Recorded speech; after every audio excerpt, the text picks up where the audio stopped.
गुरु चरण सरोज रज निज मन मुकुर सुधार वरुण रघुबर विमल यश जोदायक फलचार दोषहीन तनु जामिकर सुमिरो पवन कुमार बल बुद्धि विद्या देहु मोहि हरहु कलेश विकार खल ब्रह्म प्रपंच भरे मन दे इन ईश्वरों को मां संहार किया कितना निरुपासक हूँ शिशु कभी अकुशल पुचकार किया अवलोकत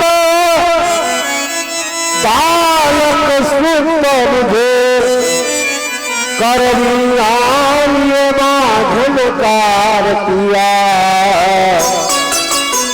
लख आर किया तमतार किया मम कंठ पधारती भारतिया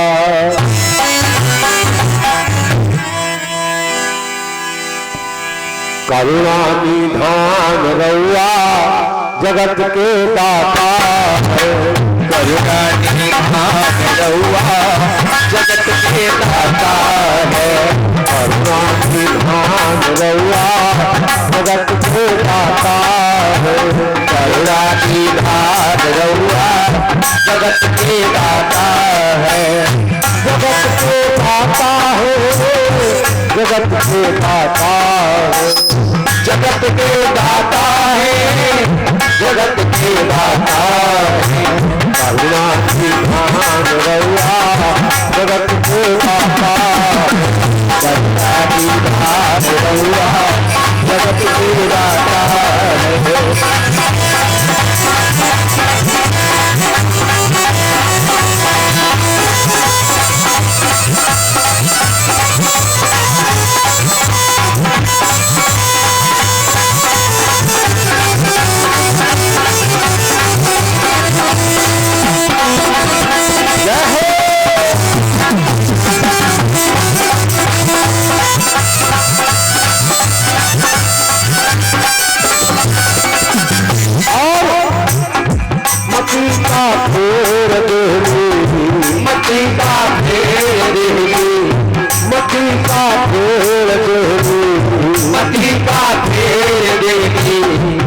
दिमाग को घुमा देते विपत्ति का तार देंगे विपत्ति का तार देंगे विपत्ति का तार देंगे विपत्ति का तार देंगे श्री भगवान रउआ जगत के दाता है श्री भगवान रउआ जगत के दाता है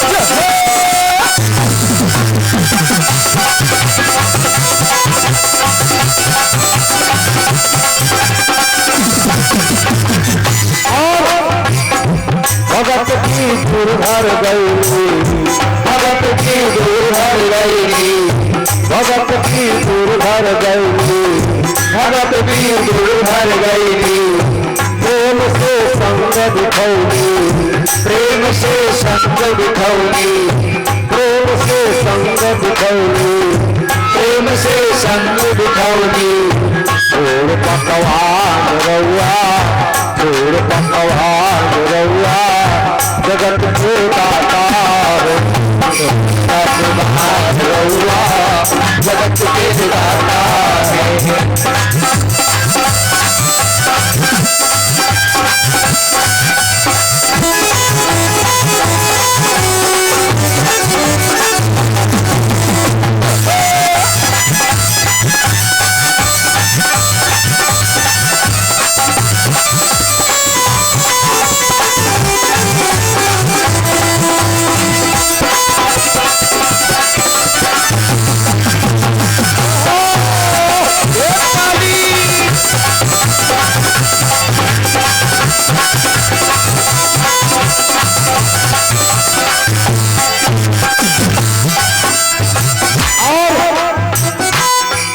से चरण धुवली, केवट से चरण धुवली, गीत का हृदय लगौली, गीत का हृदय लगौली। और केवट का चरण धुवली, केवट से चरण धुवली, केवट से चरण धुवली, केवट से चरण धुवली, गीत का हृदय लगौली, गीत का हृदय लगौली, गीत का हृदय लगौली, गीत का हृदय लगौली। शान जहान रउआ जगत के दाता, जहान रउआ जगत के दाता।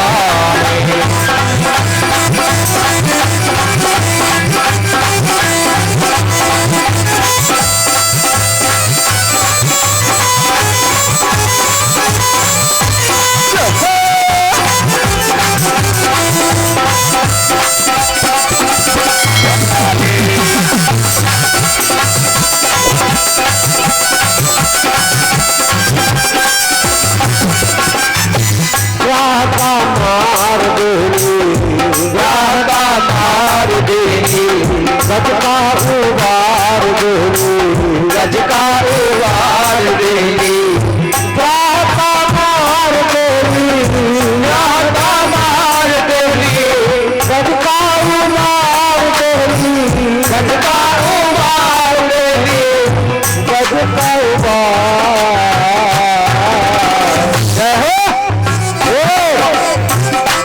कैसा मान रउआ जगत के दाता, कैसा मान रउआ जगत के दाता।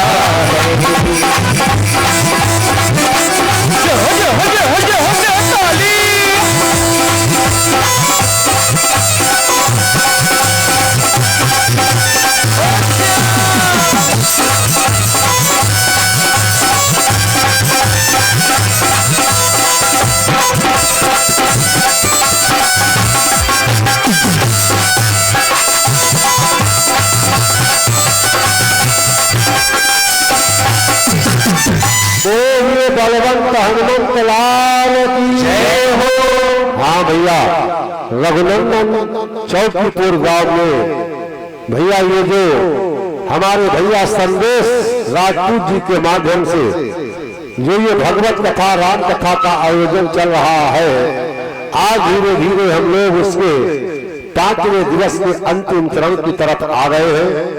बस कल और परसों 2 दिन शेष बचे हैं। कल और परसों भगवत चर्चा और है इस व्यास मंच पर, और उसके बाद 13 तारीख को यानी नरसों जो है हमारे भैया जी का विशाल भंडारे का जो है वो आयोजन है। और उस भंडारे में समस्त चौकी रघुनंदनपुर ग्राम निवासी और क्षेत्र निवासी और जहां तक की आवाज जा रही है वहां तक सभी भक्तों का बाबा जी के इस भंडारे में आमंत्रण है। आप सभी का चंदन वंदन अभिनंदन है। आप सभी लोग इस भंडारे में आएंगे और भंडारे का प्रसाद जरूर ग्रहण करेंगे। तो आइए, अभी आप हमारे सुधम सुंदर कलाकारों के द्वारा भजन संध्या का कार्यक्रम का आनंद ले रहे थे। 10:30 बजे तक भगवत कथा होगी, उसके बाद माता भगवती की झांकी होगी। क्योंकि देखिए, हर चीज का व्यक्ति जो होता है वो चाहने वाला होता है। कथा के भी चाहने वाले हैं, आप सब लोग बैठे हो, आ रहे हो, आप कथा के चाहने वाले हो। कुछ लोग ऐसे भी होते हैं जो झांकी के भी शौकीन होते हैं। तो सभी के मन की इस दुकान के अंदर हर ग्राहक का ख्याल रखा जाता है कि भाई हर ग्राहक को कम से कम, चलो वो झांकी के बहाने आता है, कम से कम आता तो है, कथा में बैठता है, उसके जो बोल पढ़ते हैं। तो हर चीज का ग्राहक अलग अलग है, दुकान में हर चीज का सामान होता है। और अब तो इतना हिंदुस्तान बढ़ गया है भैया, इसमें हर चीज का सरी प्याज हो, बिल्कुल बदबू दे रही है। कुछ सड़ी प्याज को भी बाजार में लेकर बैठ जाओ, उसके भी ग्राहक आ जाते हैं, पूछने लगते हैं कि सड़ी प्याज क्या भाव है, और उसको भी कोई खरीद ले जाता है। अब हिंदुस्तान इतना बड़ा है कि इसमें हर चीज का ग्राहक है, हीरे का भी है, पन्ने का भी है, और पत्थर का भी है, असली सोने का है। तमाम हमने महिलाओं को देखा, वो उनका एक सिद्धांत होता है कि हम अपनी जिंदगी में मर जाएंगे लेकिन नकली सोना नहीं पहनेंगे, जब कभी भगवान देगा तो असली पहनेंगे, चाहे एक जेवर बनवाए असली पहनेंगे। बहुत की कामना यह है असली मिले ना मिले हम अपना नकली पहनकर सबको दिखा देंगे कि हमारे पास जेवर है। तो ये तो अपना अपना भाव है, अपना अपना ग्राहक है, और दुकान के अंदर हर व्यक्ति का प्रयास किया जाता है कि उसका मनोबल ना टूटे, वो किसी न किसी बहाने आए। और ये झांकियां, ये सब चीजें, भजन संगीत, इसका मतलब केवल एक ही होता है कि आदमी किसी प्रकार भगवान के नाम से जुड़े, कैसे भी जुड़े, मनोरंजन के माध्यम से जुड़े, झांकी के माध्यम से जुड़े। अरे आएगा उसके कान में अगर एक शब्द पड़ेगा, कभी एक शब्द पड़ा, कभी दो शब्द पड़ा, तो कुछ तो उसके अंदर सुधार आएगा। मकसद सिर्फ यही होता है, वरना कथा में झांकी का कोई मतलब ही नहीं है। लेकिन बहुत ऐसे प्रेमी हैं, बच्चे हैं तो झांकी के बहाने ही बैठ जाते हैं। तो आइए 10:30 बजे तक भगवत कथा, उसके बाद झांकी, और फिर कल आपको 3 बजे मिलेंगे, और कल दिन में 3 बजे बड़ी सुंदर कथा है लक्ष्मण शक्ति, ये हम आपको सुनाएंगे। धन्यवाद। तो आओ, जो नियम है कथा से पहले एक बार भगवान का नाम लेकर आत्मा को और इस जिह्वा को शुद्ध किया जाता है, परमात्मा में जोड़ा जाता है कि हम अपनी आत्मा को परमात्मा में जोड़कर उनकी चर्चा में, उनकी भगवत कथा में अपने को लीन कर ले। तो सभी लोग हमारे साथ बड़े प्रेम से बोलेंगे, अरे नटवर नागर नंदा जय हो, डालो हाथ जय हो, जय हो।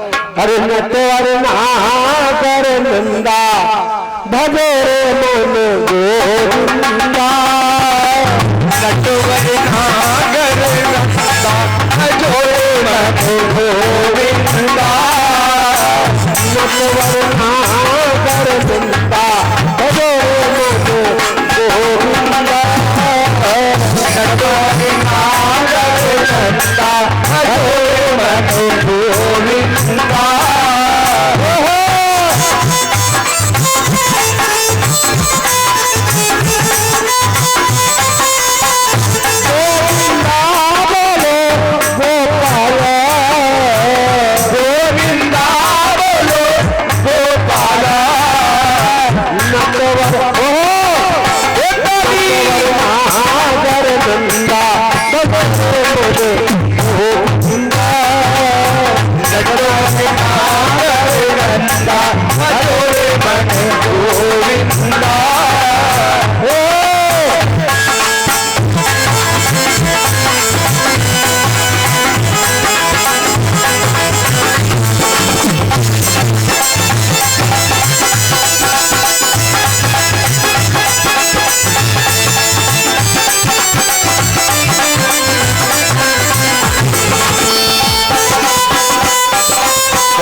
सब देवों में कृष्ण बड़े, सब देवों में कृष्ण बड़े हैं, कृष्ण बड़े भैया, कृष्ण बड़े, कृष्ण बड़े हैं भैया, कृष्ण बड़े हैं। सब देवों में कृष्ण बड़े हैं, सब देवों में कृष्ण बड़े हैं। सखियों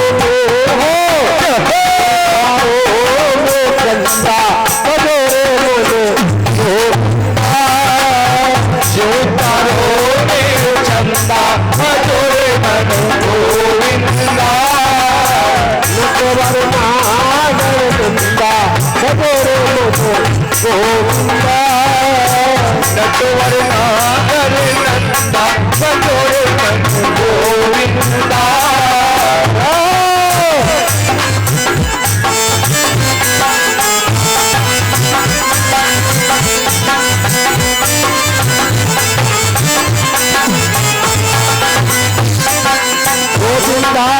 गोविंदा गोपाला गोपाला गोविंदा गोविंदा गोपाला गोपाला गोविंदा गोविंदा गोपाला गोपाला गोविंदा गोविंदा गोपाला गोपाला नटवर नागर नंदा नटवर नागर नंदा बड़े मन गोविंदा नटवर नागर नंदा बड़े मन गोविंदा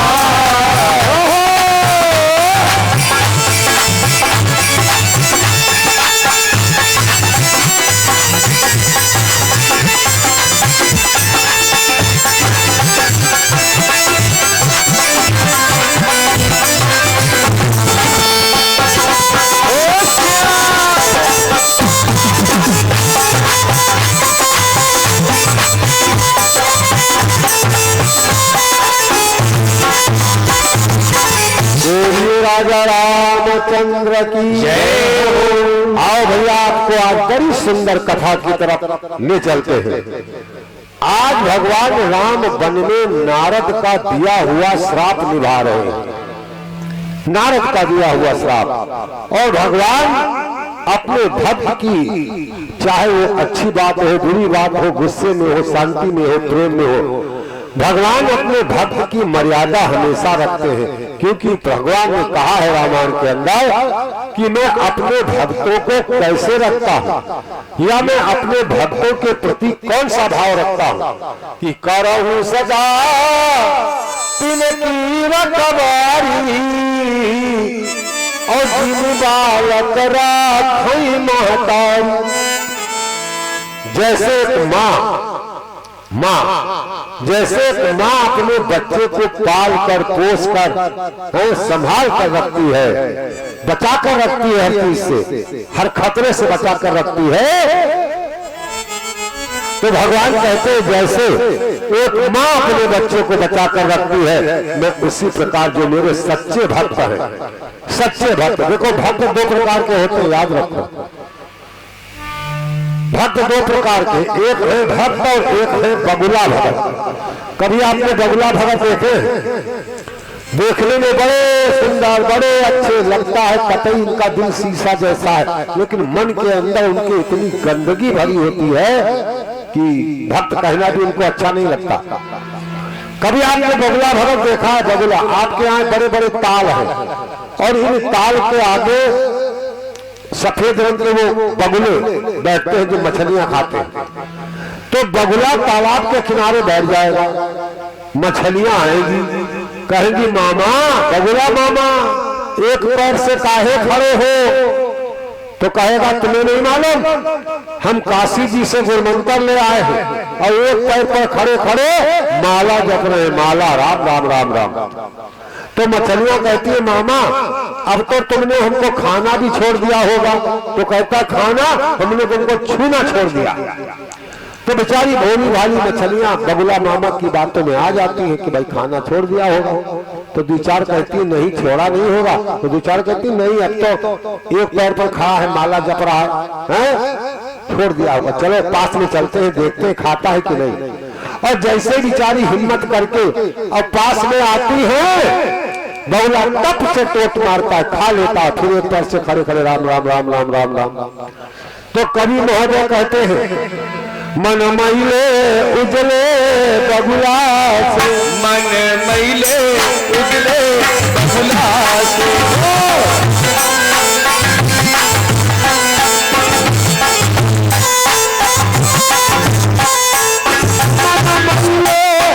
ध्यान दीजिए शब्दों पर ध्यान दीजिए। मन मैले उजले बगुला से, बरसाती मिलता अच्छा है,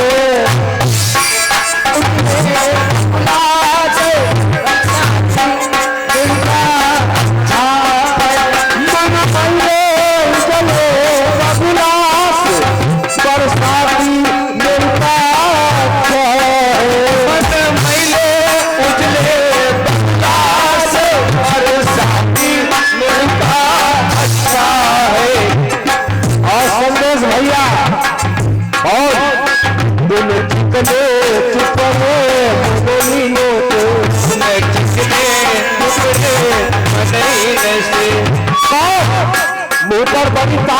है संदेश राजपूत बहुत बढ़िया है और पीछे जाकर आपकी बुराई करे। इन आदमियों से मन है उन जितने चुपरे मनों पे ये भटका मनों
अच्छा है। भगवान कहते हैं जो मेरे परम भक्त हैं, जो मुझको मानते हैं, जो मुझको स्नेह करते हैं, मैं उनकी रक्षा कैसे करता हूं। अच्छा एक बात बताओ, भगवान का भक्त जो होता है वो दानी होता है, उसके मन में दान की भावना होती है, परमात्मा के नाम पर वो अपनी हस्ती मिटा देता है। अच्छा एक बात बताइए, आपने दुनिया में ये तो हजारों बार सुना होगा उस आदमी ने इतना जुआ खेला, इतना जुआ खेला भैया गरीब हो गया।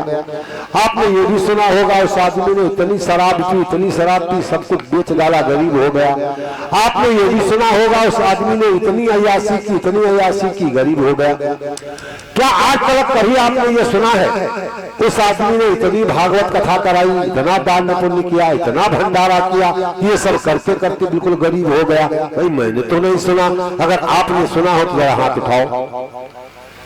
तो यही विशेषता है, जो परमात्मा के नाम पर अपनी हस्ती मिटा देता है, परमात्मा उसकी हस्ती कभी कम नहीं होने देता, कभी कम नहीं होने देता। जो देते रहोगे तो आता रहेगा और जो रखते रहोगे तो जाता रहेगा। जिस कुएं, कोई कुआं हो, उसमें से अगर पानी निकलता रहता है, लोग पीते रहते हैं, तो कुएं का स्रोत खुला रहता है और पानी भरता है और पानी भरता है, पानी की मात्रा बढ़ती जाती है। और कुआं खोद लो, उसमें से कुछ निकालो मत, पानी निकालो मत, तो कुएं का स्रोत बंद हो जाएगा।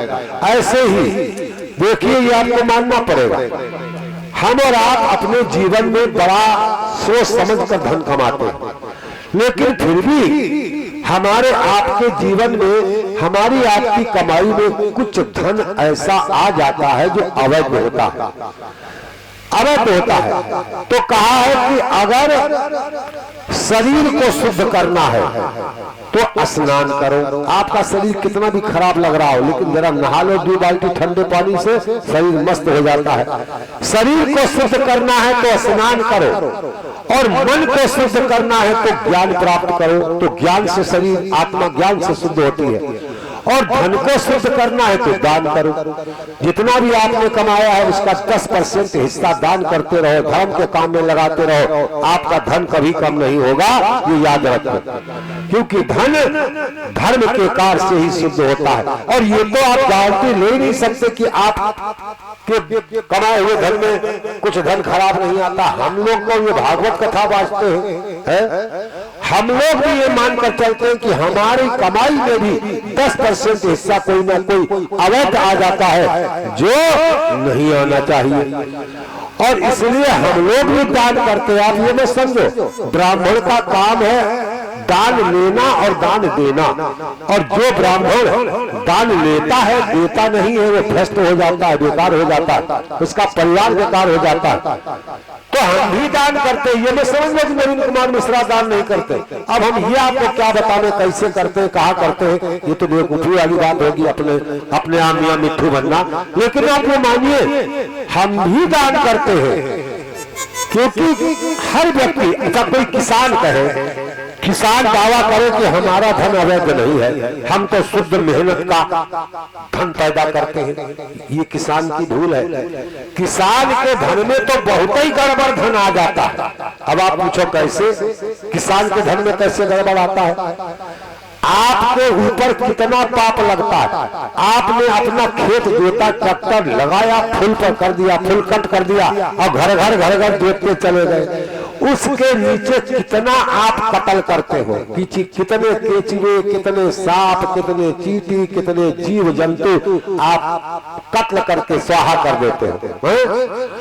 आप जब गन्ना बोते हो, बुआई करते हो, कटाई करते हो, दवाई करते हो, तो आपके हाथ से कितना जीव जंतु, कितना भैया समाप्त हो जाता। क्या उसका आपको पाप नहीं लगता होगा? भगवान ने किसी जीव जंतु को बनवाया और आपने अपनी खेती करने के लिए उसका कत्ल कर दिया, मार डाला, हजारों, 2 लाख, 4 लाख, 10, 20 लाख मार डाले, कोई गिनती नहीं है, तो क्या उसका पाप आपको नहीं लगेगा? लगेगा।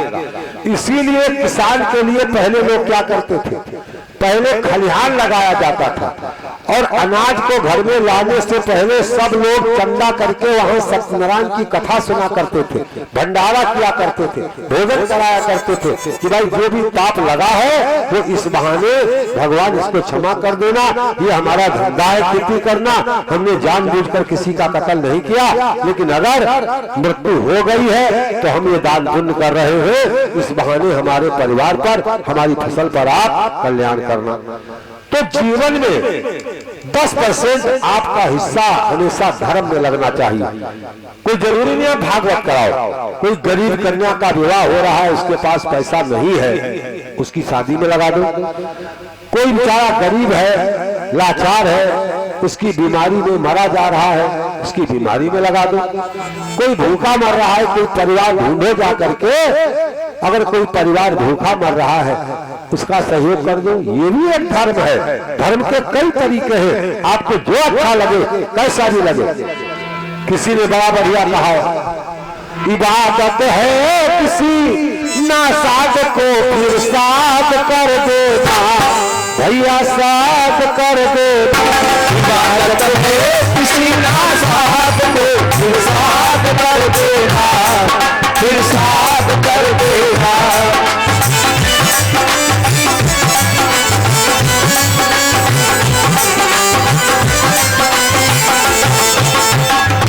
इबादत है किसी नासाद को फिर साध कर देना, इबादत है किसी नासाद को फिर साध कर देना। इबादत है किसी बर्बाद को आबाद कर देना, आबाद कर देना। इबादत है किसी बर्बाद को आबाद कर देना, आबाद कर देना।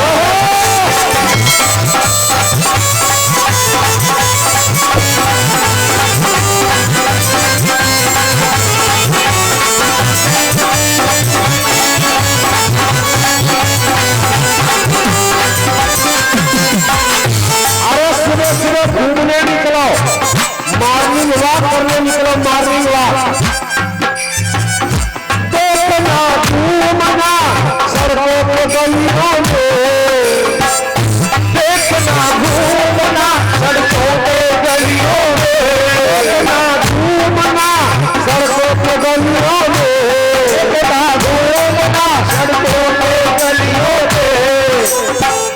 परिजों को कफनला से, परिजों को कफनला से उन्हें जाकर कफन देना, उन्हें जाकर कफन देना। परिजों के कफनला से उन्हें जाकर कफन देना, उन्हें जाकर कफन देना। इबादत है किसी ना साध को विश्वास कर देना, भैया स्वाद कर देना। इबादत है किसी नासाद को विश्वास कर देना, विश्वास कर देना।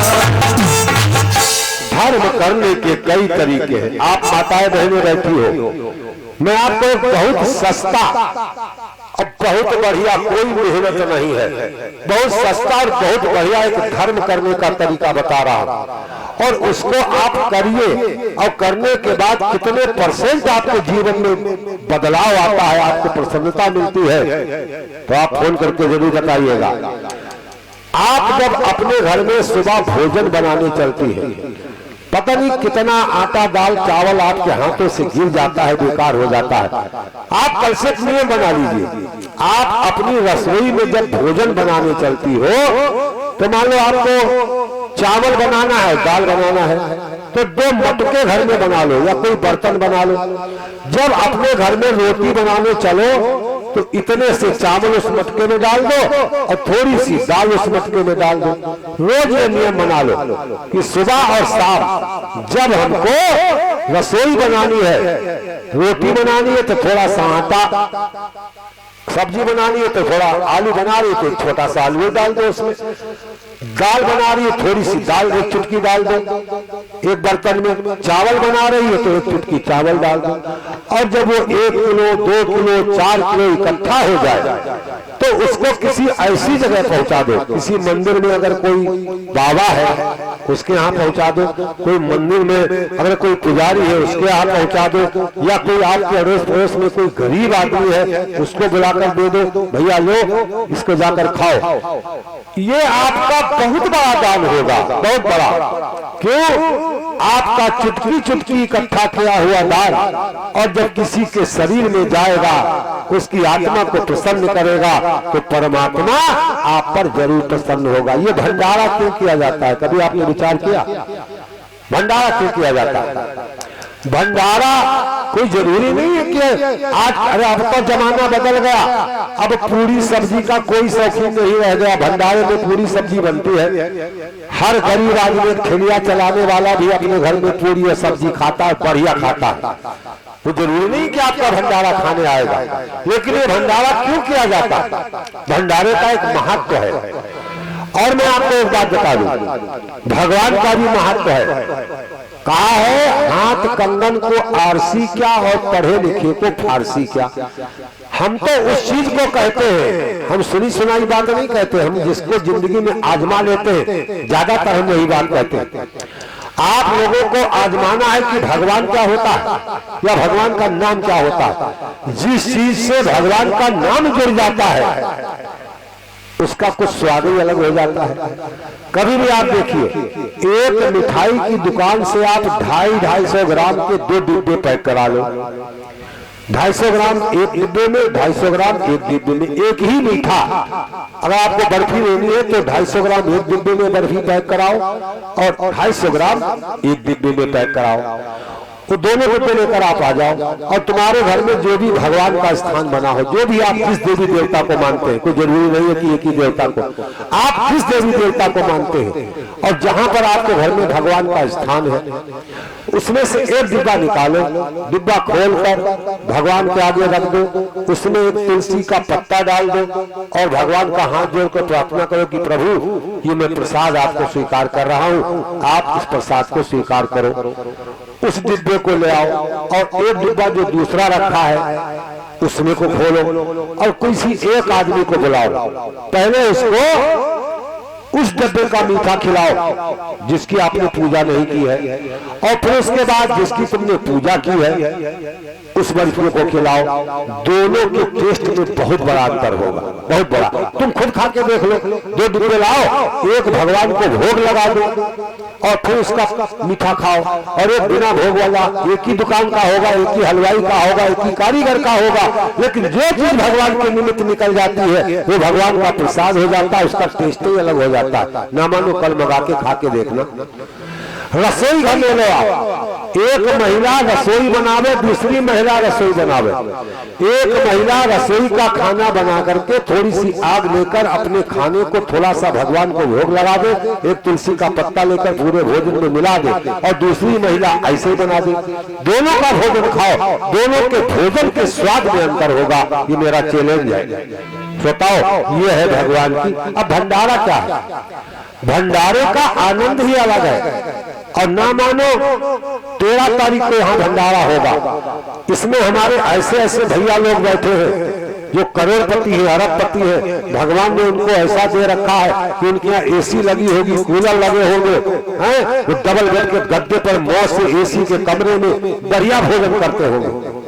लेकिन उन लोगों से मेरा एक ही निवेदन है, अगर भगवान के भंडारे का प्रभाव देखना है, आपने अपने एसी कमरों में डबल बेड के गद्दों पर बैठकर बड़े बढ़िया बढ़िया भोजन किए होंगे, लेकिन जिस दिन भंडारा हो आप जमीन में बैठकर और जो भी रूखा सूखा बना हो उसको आप प्रेम से खाइए। ये मेरा विश्वास है, जो आपको एसी के कमरों में डबल गद्दों पर बैठकर जो स्वाद नहीं कभी जिंदगी में मिला होगा, वो आपको भगवान के भंडारे में बैठकर जमीन में पूरी सब्जी या जो भी बने उसमें आपको मिलेगा, वो जिंदगी में कभी नहीं मिलेगा। और ये भंडारा क्यों होता है मालूम है? मान लो किसी आदमी ने भंडारा कराया, तो जो भंडारा कराएगा तो उस इलाके के लोग तो खाएंगे ही, और भगवान का काम है सुबह सबको भूखे उठाना और शाम को सबको भैया भर पेट खाना खिलाकर सुलाना। चींटी से लेकर हाथी तक ये भगवान की व्यवस्था है। हर व्यक्ति को वो भूखा उठाता है लेकिन भूखा सुलाता नहीं है। अब मान लो हमारे संदेश भाई जी ने विशाल भंडारा किया और उसमें 2000 लोगों ने खा लिया। भगवान जब शाम को आए अपनी गद्दी पर बैठे तो जो यहाँ का व्यवस्थापक हो आपके इस एरिया का, उससे कहेंगे क्यों भैया चौकी रघुनंदन और तमाम गांवों में आपने सबको भोजन की व्यवस्था कर दी? हाँ भगवान हमने नहीं की लेकिन हो गई। कहा कैसे हो गई? कहा वहां भागवत हो रही थी, संदेश भैया ने भंडारा कर दिया, तो आज इस इलाके के सब लोगों ने उनके भंडारे में अपना पेट भर के आनंद उठाया है। आज हमारी जिम्मेदारी खत्म हो गई। भगवान कहते हैं वाह, अरे ऐसे व्यक्ति ने आज हमारे सर का बवाल हटा दिया, हमारी जिम्मेदारी ले ली। ऐसा करो भैया उसको जरा इतना दे दो कि वो जिंदगी भर भंडारा करता रहे, कम से कम हमारा कुछ काम तो हल्का होगा। भंडारे करने वाले के भंडारे भरते रहते हैं। और ऐसा नहीं है तो आपको प्रत्यक्ष प्रमाण बता दूं, आज से ये बात लगभग सन 1990 की है। तो उस समय मुझको टी सीरीज में बुलाया गया था। 3-4 कलाकार टी सीरीज में कंपनी ने ऑफर किए थे, उसमें मेरा भी नाम था। तो उस समय टी सीरीज कंपनी नोएडा में थी। फिल्मिस्तान एक एरिया है, फिल्मिस्तान फिल्मी यानी क्या बोलते थे उसको, फिल्मिस्तान बोलते थे। वहां हमारे टी सीरीज का स्टूडियो बना हुआ है और वही सारी रिकॉर्डिंग होती थी। तो मुझको बुलाया गया। तो उस समय कैसेटों का जो विभाग था वो दर्शन जी थे, दर्शन उनके हाथ में था। और जो गुलशन जी थे वो बॉम्बे में फिल्मी दुनिया को संभालते थे और उनका एक छोटा भाई और था, वो हीरो था। तो मेरी मुलाकात दर्शन जी से हुई। दर्शन जी ने कहा आओ मिश्रा जी हम आपको अपनी कंपनी दिखाते हैं। अपनी कंपनी हमारे ले गए। तो मैंने एक जगह देखा एक कोई नौकर था बेचारा। उस समय ये हाथ वाले फोन नहीं थे, वो रखने वाले फोन थे। तो एक कोई नौकर था, उसमें 50 पैसे एक फोन के लगते थे। कोई नौकर बेचारा फोन मिला रहा होगा। जब दर्शन जी ने देखा ये नौकर 50 पैसे खर्च कर रहा है, फोन कंपनी का कर रहा है, तो मेरी आंखों के सामने उन्होंने नौकर को कम से कम 50 गालियां दी होंगी कि तेरी हिम्मत कैसे पड़ी 50 पैसे खर्च करने की, तूने इस कंपनी का 50 पैसा नाजायज क्यों खर्च किया। मैंने दिमाग में सोचा अरे ये आदमी इतना बड़ा बिजनेसमैन है कि 50 पैसे के लिए अपने वफादार नौकर को डांट रहा है, लेकिन फिर ये आदमी वैष्णो देवी में 5-5, 10-10 लाख का डेली भंडारा करता है। ये कैसे करता होगा? जो आदमी 50 पैसे का हिसाब रखता है, नौकर को 50 पैसे खर्च करने की अथॉरिटी नहीं देता, और वो आदमी माता वैष्णो देवी के मंदिर में 20-20 लाख रुपए का रोज भंडारा करता है। वो इसीलिए करता है, उसे मालूम है कि जब मैं 20 लाख माता के दरबार में लगाता हूँ तो माता की कृपा से मुझको 50 लाख रोज फायदा होता है। 50 लाख जो देते रहोगे, और ये मेरा वादा है संदेश जी, परमात्मा के नाम में खर्च किया हुआ धन कभी भी परमात्मा अपने ऊपर एहसान नहीं लेता। वो किसी न किसी बहाने आपको वापस जरूर कर देता। अब बहाना पता नहीं कौन से बहाने से करे। आपने जितना भी धन भागवत कथा में खर्च किया है, ये मेरा विश्वास है बहुत जल्द इसका 10 गुना आपके पास किसी न किसी रास्ते से, अब वो किस रास्ते से भेजेगा ये तो हमें नहीं मालूम, लेकिन ये विश्वास है कि जितना आप खर्च कर रहे हैं उसका 10 गुना कहीं ना कहीं से अगले साल तक आपको परमात्मा वापस जरूर करेगा। वो किसी का हिसाब नहीं लेता। क्यों? वो कहता है जो देते रहोगे तो आता रहेगा, जो देते रहोगे तो आता रहेगा। ये मैं ऐसे नहीं कहता हूं, ये मेरे जीवन में आजमाया है। अब ये बड़ा मंगल शायद एक ही दिन होंगे बड़े मंगल में। मुझे ध्यान है आज से 2 साल पहले मेरा बड़ा लड़का इलेक्ट्रॉनिक का काम करता, उसने मुझसे कई बार कहा कि पापा मैं बड़े मंगल में शरबत बंटवाना चाहता हूं। तो हमने कहा भैया बंटवा लो, तो बड़ी अच्छी बात है। मेरे मन में भगवान बजरंगबली के लिए तो बंटवा, जो चीज चाहिए मुझको बता, मैं तुझको दे दूंगा। शक्कर चाहिए, बर्फ चाहिए, जितनी बता मैं दिलवा देता हूँ। कहा पापा मेरी एक तमन्ना है। मैंने कहा क्या? कहा कि मैं किसी से सहयोग नहीं लेना चाहता हूँ, आपसे भी नहीं। मैं ये चाहता हूँ कि मैं अपनी कमाई से शरबत पिलाऊं। मैंने कहा भैया अब ये तेरी समस्या है, जब तू सहयोग लेना नहीं चाहता तो अब जैसे चाहता है वैसे पिला। और मैंने जानकारी की, मेरे लड़के ने अपनी पत्नी की गोलक फोड़ डाली, अपने बड़े लड़के की गोलक फोड़ डाली, जितने बच्चे थे सबकी गोलक फोड़ करके, और भैया बर्फ लाए, शरबत बटने लगा। अब उसमें और तमाम लोग आए, बर्फ हमारा लगाओ लगा लो, दिन भर बता। अब अंदाजा लगाइए जब बच्चों की गोलक फोड़ करके किसी ने धर्म में लगाया हो तो उसके पास कुछ रह तो गया नहीं होगा। लेकिन मैं आपको बताता हूँ, शाम होते होते उसके पास अगर उसने शायद बहुत ज्यादा 2000 रुपए खर्च किए होंगे, लेकिन शाम होने तक उस समय लाइटें बनती थी जो नहीं हो बैटरी लगा लो और ये चार्ज करने वाली लाइटें, उसका वो काम करता था। तो आप यकीन नहीं मानोगे उसने बहुत ज्यादा 2000 रुपए लगाए होंगे, और शाम तक उसके पास 40,000 का आर्डर आ गया, जिसमें उसने बताया मेरी 8,000 की बचत है। ये है परमात्मा का प्रभाव।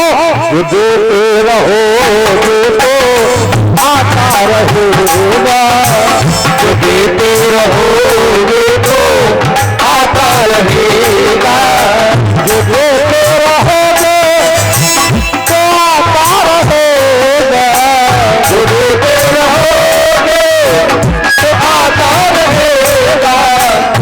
रखते रहोगे तो जाता रहेगा, रखते रहोगे तो जाता रहेगा।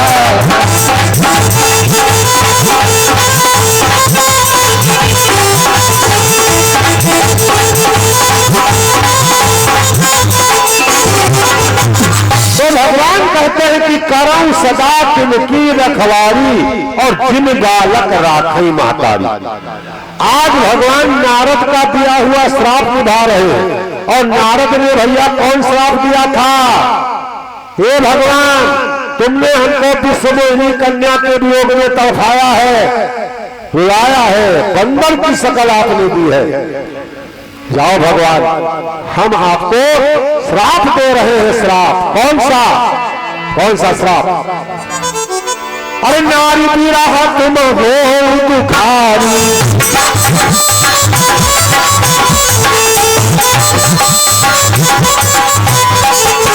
नारी की राहत तुम हो दुखारी,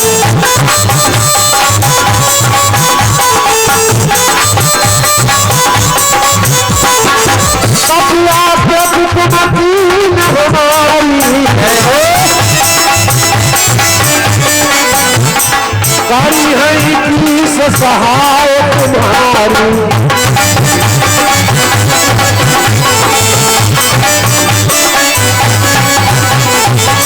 कपिया आकृति तुम कीन हमारी और नार गिरा तुम हो दुखारी। भगवान जैसे तुमने हमको हमारी पत्नी विश्वमोहिनी के वियोग में जो होने वाली पत्नी थी उसके लिए तड़पाया है, रुलाया है, ये मेरा श्राप है। आप भी जंगल में मारे मारे घूमोगे अपनी पत्नी के लिए, ये मेरा श्राप है।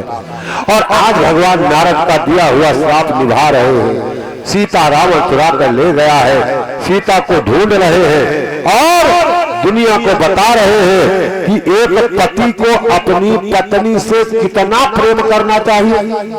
रामायण में सब कुछ है भैया, आप बस जान पाओ, आपको कोई बता पाओ। रामायण में यही बताया गया है कि हर पति को अपनी पत्नी से कितना प्रेम करना चाहिए, उसकी मात्रा है। हनुमान जी जब लंका में पहुंचे तो सीता जी ने हनुमान जी का परिचय लिया, हनुमान जी ने अपना परिचय दिया। तो सीता जी ने हनुमान जी से बात पूछी, बेटा हनुमान एक बात बताओगे? आप पूछो भैया। कहा तुम्हारे प्रभु हमारी याद करते हैं? कहा हमको चाहते हैं? कहा कितना चाहते हैं? कहा मैया सच बताऊं या खाली मुंह देखी बात कर दूं? कहा नहीं सच बताओ। कहा सच बताऊंगा तो आप नाराज हो जाओगे। कहा नहीं सच बताओ, तुम्हारे स्वामी हमें कितना प्रेम। और इन महिलाओं में अक्सर पता नहीं क्या रोग है, जो शादीशुदा महिलाएं हैं इनके दिल में पता नहीं क्या गड़बड़ हुआ करता है कि ऐसा तो नहीं मेरे प्रेम पर कोई डकैती डाल रहा है, मेरे प्रेम पर कोई डकैती डाल रहा है। तो यदा कदा ये अपने पति से जब देखती है, पति का मूड बढ़िया होता है, तो ये यदा कदा अपने पति से पूछा करती है क्यों जी आप हमें कितना चाहते हो और कितना बताओगे भैया। एक दिन हमारी श्रीमती जी पूछने लगी, महाराज जी कितना चाहते? हमने कहा 2 किलो 250 ग्राम 2 मिलीग्राम। बोले मतलब? अरे हमने कहा अजीब आदमी हो तुम, तो यहाँ 9 से कूलर में सो रही हो, संदेश जैसे हर आदमी को मिलते नहीं, पंखा दे दे जाओ। कहीं कहीं तो ऐसा है पसीना बहाते बहाते जिंदगी बीत जाती है। जो भी कमाते हो तुम्हारे हाथ में रख देते हो, फिर भी पूछ रही कितना चाहते? तो समझ लो 2 किलो 250 ग्राम चाहते। सीता जी के अंदर भी वही लोग, कितना भी हो है तो नारी। पूछ लिया वो भी हनुमान जी जैसे मूर्ख आदमी से कि तुम्हारे प्रभु हमें कितना चाहते हैं? हनुमान ने कहा बिल्कुल सच बताएं। कहा सच बताओ? सुनो माता कितना चाहते हैं?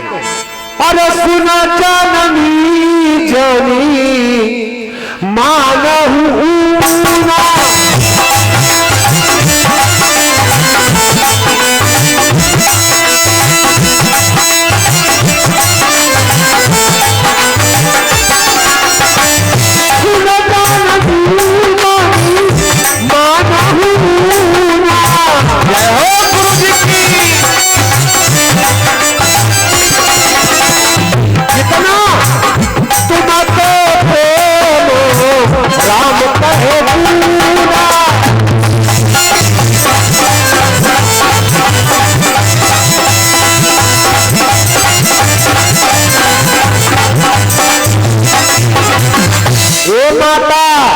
जितना प्रेम आप हमारे प्रभु श्री राम जी से करती हो, इससे 2 गुना प्रेम हमारे प्रभु आपसे करते। सीता जी ने हनुमान जी के गाल पर एक चपट मारी।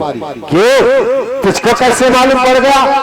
हाँ कैसे मालूम पड़ गया? जैसे सबको मालूम पड़ गया। क्या तूने तराजू पर तौला? हाँ मैया तराजू पर तौला।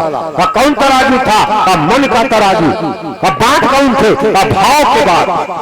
दिखाओ जरा तराजू का, देखो मैया। सुनो मैया, जब हमारे राजा सुग्रीव जब आपने अपने कानों के कुंडल फेंक दिए थे नीचे, तो हमारे राजा सुग्रीव ने उन कानों के कुंडल ला करके हमारे प्रभु श्री राम के हाथ में रखे और कहा प्रभु देखो एक नारी हमको देखकर ये कुंडल रोटी ही फेंक गई थी, ये कुंडल कहीं आपकी पत्नी सीता के तो नहीं है?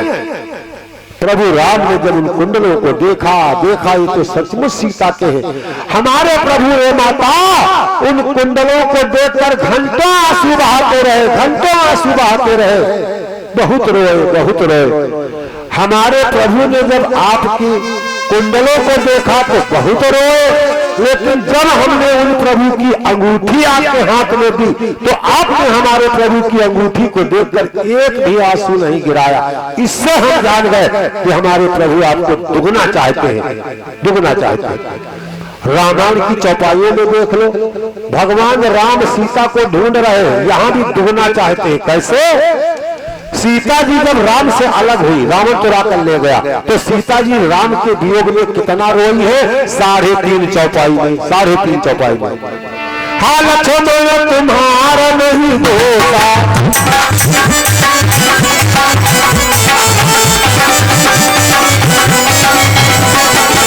हाँ लक्ष्मण तुम्हारा नहीं होता, फल पाए रोता।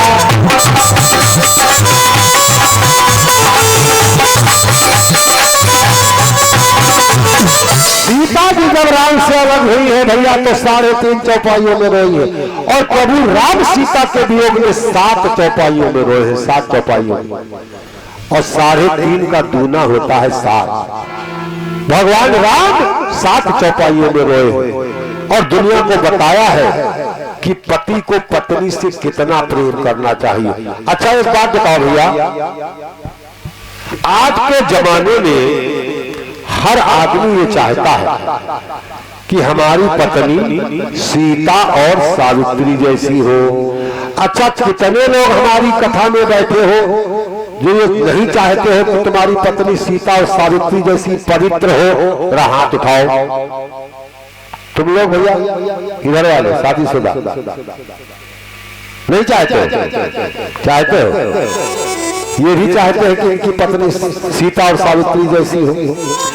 अच्छा मगर एक बात बताओ, हर युग में सीता और जैसी नारी किसको मिली है? राम को, राम को मिली है। हर युग में सीता राम को मिली है, रावण को नहीं मिली है। अगर आपको अपनी पत्नी सीता चाहिए तो आपको राम बनना पड़ेगा, राम।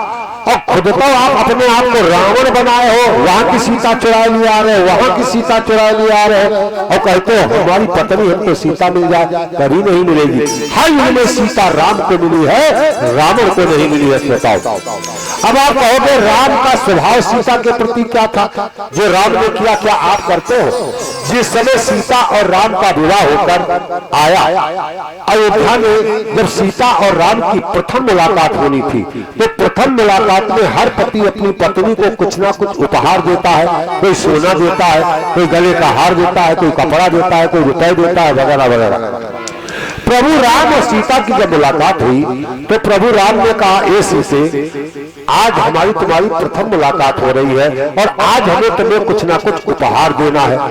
तो अब तुम ठहरी भैया राजा जनक की बेटी, और तुम्हारे यहाँ सोने चांदी की कमी तो है नहीं, क्योंकि इतना सोना है।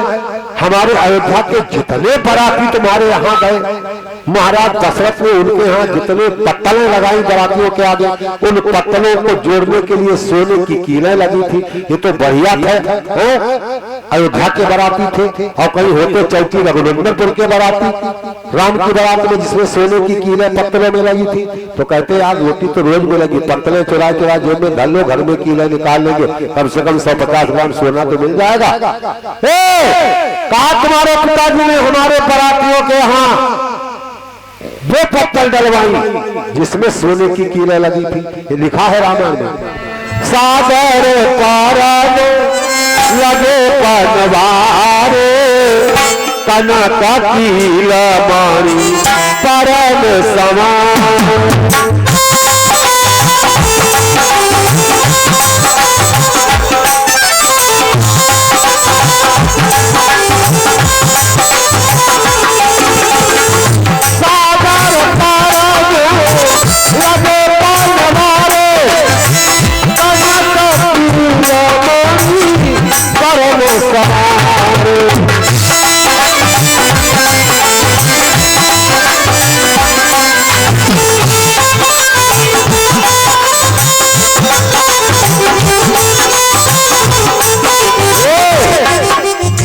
ये हमारे साथी लोग आज बड़ा गौर से हमको देख रहे हैं, गुरु जी मेहनत बहुत कर रहे हैं, इसमें भी राज है हम मेहनत क्यों कर रहे हैं। अब आपसे बताइए क्यों कर रहे हैं इतनी मेहनत? इसमें हमारा मतलब है। आज ये सामने गेट वाली बहन जी आम दे गई थी इतने दोपहर में। हम जब यहाँ से गए कताबाद से, हमने कहा लाओ खींच ले, हमने 10-12 आम खींच लिए। अब वो पेट फुलाए गए थे तो हम उनको हजम करने के लिए मेहनत कर रहे हैं, इसलिए भैया। और उनको किसी को नहीं दिया, चुपचाप अपने कमरे में खा गए। उसे खाते नहीं, आज पहली बार खा गए, तो उनको हजम कर रहे हैं मेहनत करके।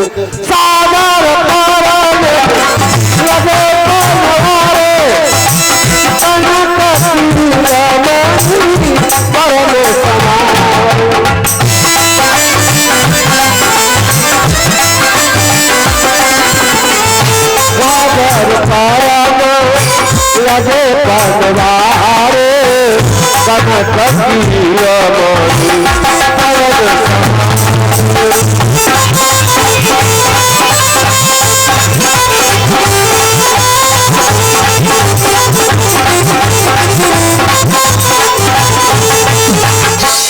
भगवान राम ने कहा कि तुमको सोना चांदी उपहार में देना तो बड़ी बेवकूफी होगी, सोने चांदी में तो तुम खेली हो, लेकिन जाओ सीते, हम राजा हैं और हम राजाओं को एक छूट होती है, अपने राज्य के विस्तार के लिए हम राजाओं को ये छूट होती है कि हम जितनी शादी करना चाहें कर सकते हैं। जैसे हमारे पिता दशरथ जी को देख लो, उन्होंने 3 शादियां की। कई देश को अपने में मिलाने के लिए उन्होंने माता कैकेयी से विवाह किया। कौशल देश की ताकत अपने में मिलाने के लिए माता कौशल्या से विवाह किया। तो राजा को ये छूट होती है कि वो अपने राज्य के विस्तार, अपने राज्य की शक्ति को, ताकत को बढ़ाने के लिए वो कितनी भी शादियां कर सकता है, क्योंकि जब शादी करेगा तो वो राज्य ऑटोमेटिक उसके अधीन हो जाएगा, मित्र हो जाएगा, रिश्तेदार हो जाएगा। लेकिन जाओ सीते, हम तुमको ये वचन देते हैं, हम राजा होने पर भी जीवन में तुम्हारे अलावा कभी दूसरा विवाह नहीं करेंगे, कभी दूसरा विवाह नहीं करेंगे। विवाह छोड़ दो, हम अपने हृदय में तुम्हारे अलावा किसी पर नारी का रूप भी नहीं आने देंगे, उसकी छाया भी अपने हृदय में नहीं आने देंगे। ये हमारा वादा है, ये हम तुमको उपहार दे रहे हैं।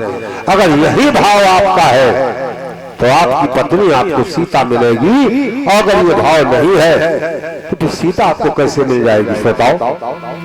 आज भगवान राम सीता से 2 गुना प्रेम करते हैं। आज रोते रोते भगवान जा रहे हैं, आगे जा रहे हैं।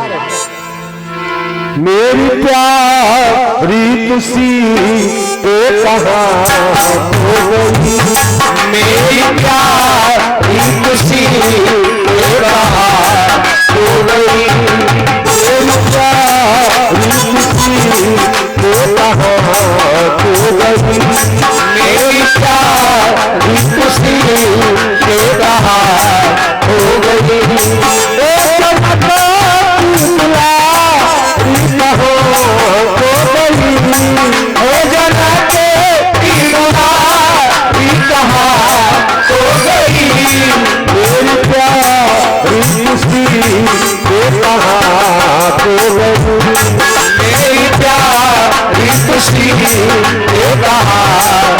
गई। आज भगवान राम सीता सीता चिल्लाते चिल्लाते हे कागमृग हे मधुकर श्रेणी, और तुम देखी सीता मृग। आज भगवान राम रोते रोते सीते को ढूंढते ढूंढते कहां पहुंच गए, जहां पर भगवान का अनन्य भक्त गिरिराज जटायु अंतिम श्वासें गिन रहा है, अंतिम श्वासें। राम राम राम। आज भगवान जब पहुंचे, उसके मुख से राम राम सुना। प्रभु बोले, ओ भैया तुम कौन हो? राम राम आवाज लगा रहे हो। अरे मैं ही राम हूं, मैं ही राम हूं, बताओ क्या कहना है। आज उसने धीरे से भैया अपनी आंखें खोली, धीरे से, और अपने प्रभु राम के सामने देखा। सांसें रोक रोक कर, अंतिम सांसें चल रही हैं, रोक रोक कर सांसें कह रहा है, आओ आओ मेरे राम आओ। बड़ी देर से आपका इंतजार कर रहा था, बड़ी देर से। अरे हे राम सामने आ जाओ, हे राम ये रूप निरख दो।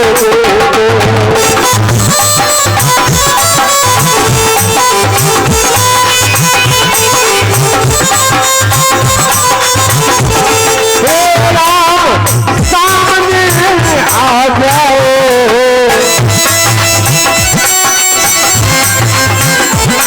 हे राम ये रूप रखने दो।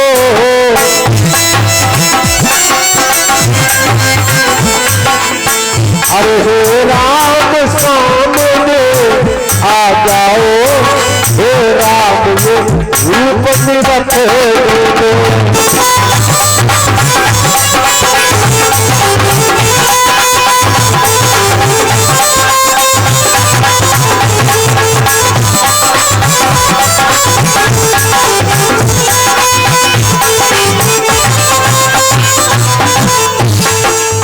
नाक बसानन यादत की,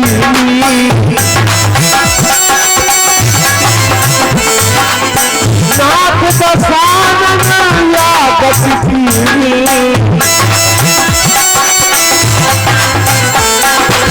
कोई भगतन कसुता हरली।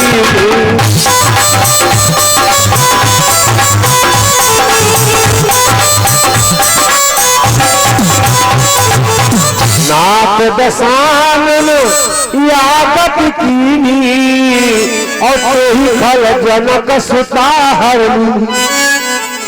मैं लड़ने का प्रयास किया, मगर उसने मेरे पंख काट दिए, मैं अधमरा होकर गिर गया। प्रभु आप तक संदेशा पहुंचाने के लिए सांसें मौत से लड़ लड़कर मैंने बचा कर रखी है। बस प्रभु बस ये संदेशा आप तक पहुंचा दिया, अब आज्ञा दो, मैं मरना चाहता हूं। भगवान दौड़ पड़े, उस गिद्धराज जटायु को अपनी गोद में सुला लिया, गोद में द्वार प्रभु, और रो जा रहे हैं। जटायु के आंसू और प्रभु राम के आंसू एक में मिल रहे हैं। भक्त घबरा रहे, देवता ऐसा ना हो कहीं समुद्र तैयार हो जाए। न जाने कौन से गुण पर दयानिधि लीन जाते हैं। यही सब लोग कहते हैं, यही सब ग्रंथ कहते हैं, न रोए वन गमन पर आप, न रोए वन गमन पर आप, और न रोए पिता की मृत्यु पर। वही प्रभु गिद्ध को कर ले आज आंसू बहाते हैं। न जाने कौन से गुण पर दयानिधि लीन जाते हैं।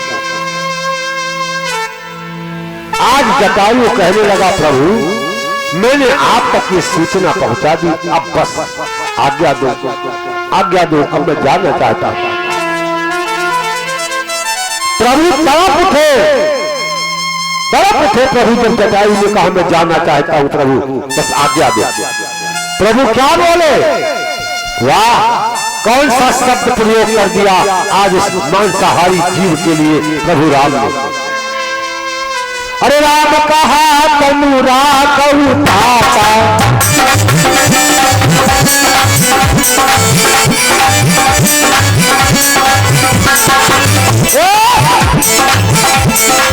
राम कहा तनु राखऊ ताता,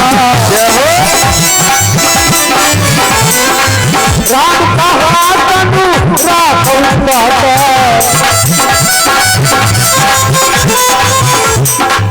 मुखम सताई कही कही खाता,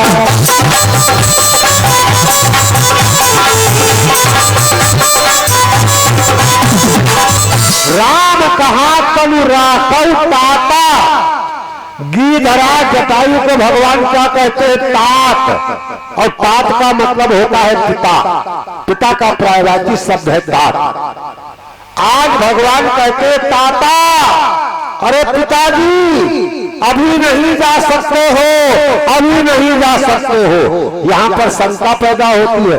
भगवान राम तो क्षत्रिय वंश में, सूर्य वंश में पैदा हुए, उनके पिता दशरथ जी महाराज थे स्वर्गीय, और दरबार लगा हुआ था। तो एक ब्राह्मण आ गया, बड़ा दुखी था वो महाराज दशरथ जी के दरबार में। प्रभु आप कैसे दानी मानी महाराज के होते हुए भी आपके राज्य में ब्राह्मण पर घोर संकट आया हुआ है। महाराज हमारे संकट को दूर करो। दशरथ जी ने कहा भाई क्यों, क्या बात है बताओ। हमारे राज्य में ब्राह्मण दुखी है। कहा महाराज हम पर शनिचर की सारे साथी चल रही है और शनि महाराज ने हमको दाने दाने के बना दिया है, हमको शनिचर के हमारे राज्य के ब्राह्मण को शनिचर सता रहा है और तैयार करो, शनि के ऊपर आक्रमण करेंगे और शनि को काट करके अपने हाथ डालेंगे।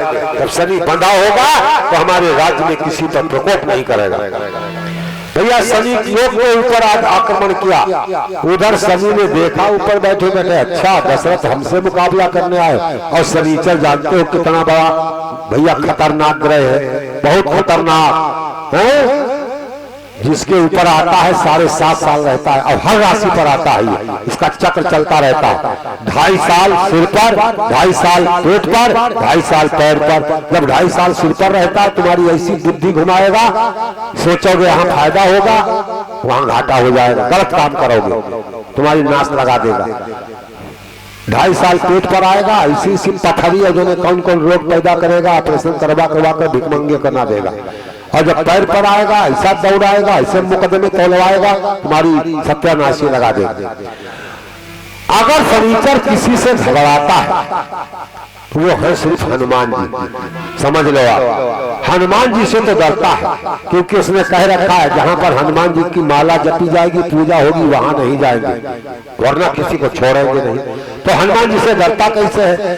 हनुमान जी के पास गया शनिचर, बोला ए हम तुम पर आ रहे हैं, 7.5 साल रहेंगे।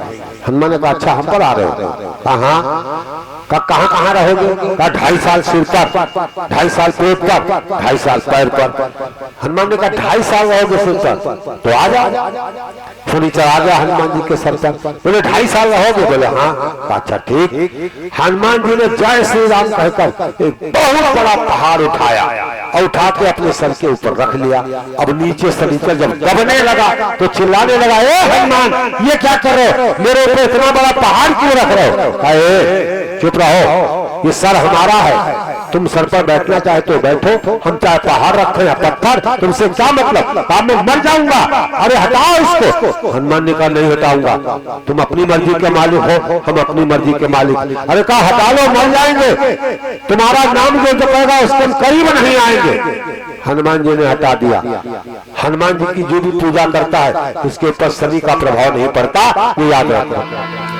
तो आज शनिचर ने मारा जब गदा का प्रहार दशरथ जी के ऊपर, तो दशरथ जी का रथ लुढ़कते फुड़कते नीचे आ रहा था। बताओ बताओ बताओ। गीधराज जटायु पेड़ पर बैठा है, सोचा अरे ये तो कोई मरने वाला है, पंख फैलाकर उड़ा और रथ को अपने पंखों पर ला करके जमीन में रख दिया।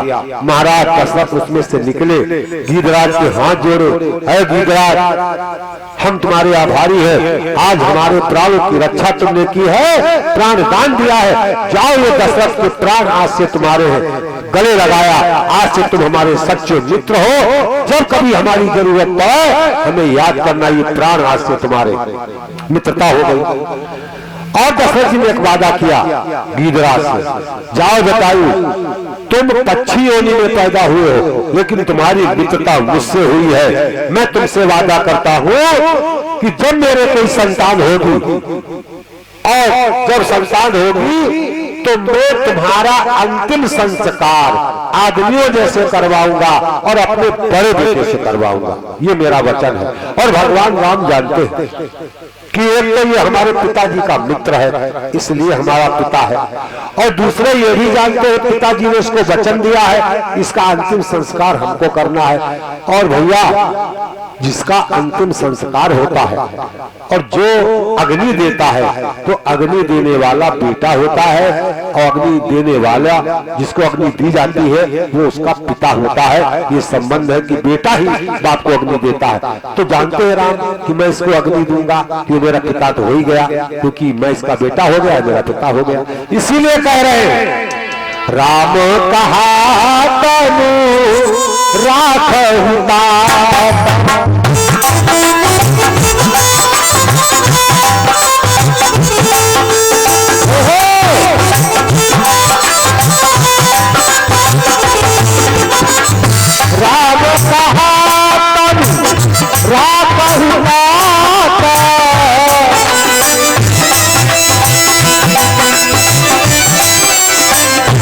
कबू सफाई कहीं के ही बात।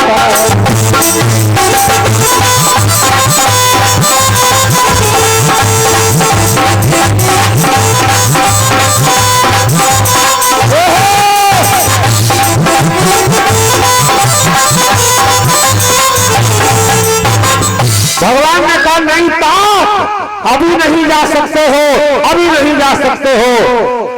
कहा भगवान क्यों नहीं जा सकते हैं? कहा हमारा स्वार्थ है। कहा ये भगवान आपका स्वार्थ कैसा? हम तो नहीं रुकेंगे। क्यों हमको रोकने के लिए कह रहे हो? जाकर नाम मरत मुख आवा,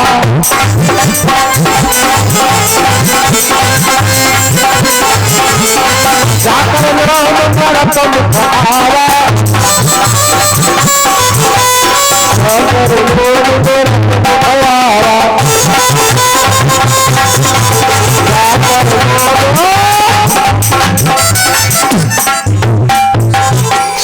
जाकर नाम मरत मुखावा। अरे भगवान हमने सुना है आदमी मर रहा हो, प्राण ना निकल रहे हैं। देखते नहीं हो कभी कभी बुढ़ऊ के प्राण खटई में अटक जाते हैं। पूरे मोहल्ले में कहते हैं पता नहीं बुढ़ऊ के प्राण खटई में अटके हैं, काहे में अटके हैं। बच्चे जाते हैं पिताजी पप्पा राम राम बोलो, राम नाम बोलो, माया मोह छोड़ो, मुंह में तुलसी का पत्ता डालते हैं, गंगा जल डालते हैं। बुढ़वा कहता है राम, बस साफ से प्राण निकल जाते हैं। जाकर नाम मरत मुखावा, मरते समय अगर भगवान का नाम मुख में आ जाए तो भी कल्याण है, और जिंदा में ले तो कल्याण ही कल्याण है। क्या आप लोग भी बोल लो दीवार क्या हो? राम का नाम ले कर मर जाएंगे, राम का नाम ले कर मर जाएंगे, राम का नाम ले कर मर जाएंगे, राम का नाम ले कर मर जाएंगे, राम का नाम ले कर मर जाएंगे, राम का नाम लेकर जो मर जाएंगे, वो हमारे नाम सुनी याद कर जाएंगे।